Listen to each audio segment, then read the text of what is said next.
Salut à vous, alors aujourd'hui on est là pour parler de la plante qui nous a fait quasiment tous chavirer dans le monde des plantes rares, c'est la Monstera variegata. Alors que faut-il regarder quand on l'achète, ce qu'il faut savoir, etc.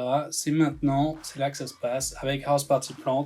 On y va! Donc première chose à savoir sur les Monstera variegata qui sont vendus en général, c'est pas des large forms, donc pas comme celle qu'on voit derrière moi, ça aura pas des feuilles comme celle de chez votre grand-mère qui a 20 ans et qui a des feuilles qui font 1,5 m de large. Donc il y a aussi une différence avec la Monstera taille constellation qui est une large form systématique et qui a une mutation stable. Donc large form et stable, contrairement du coup à la Monstera variegata porzigiana, celle qu'on trouve un peu partout. Celle-ci peut redevenir toute verte, donc voilà.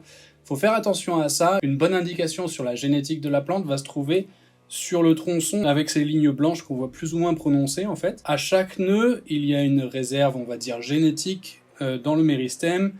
Et celle-ci peut être influencée par des facteurs environnementaux, par exemple luminosité, température, un petit peu toutes ces choses-là en fait qui peuvent influencer sur comment la plante va se comporter quand elle va grandir. Plus elle aura de lumière, moins elle aura besoin de son vert et plus il y aura de blanc. À l'inverse, moins il y a de lumière, plus elle aura besoin d'énergie pour se substanter et elle aura moins de blanc du coup, car le blanc ne l'aide pas du tout, il n'y a pas de chlorophylle et ça l'aide pas du tout à transformer l'énergie. Si vous voulez une belle plante avec pas mal de blanc, commencez par regarder le potentiel génétique et ensuite mettez-la dans de bonnes conditions afin qu'en fait elle ne produise pas que du vert et qu'elle continue de garder sa mutation car le blanc c'est une mutation. Ensuite je vais vous parler un petit peu du potentiel génétique plus en détail et notamment vous donner des exemples avec différents potentiels génétiques. Voilà, donc celle-là qui est vraiment bien, on la voit, et celle-ci par exemple qui était assez verte à la base, on voit avec très peu de blanc, mais en fait elle peut donner quand même du blanc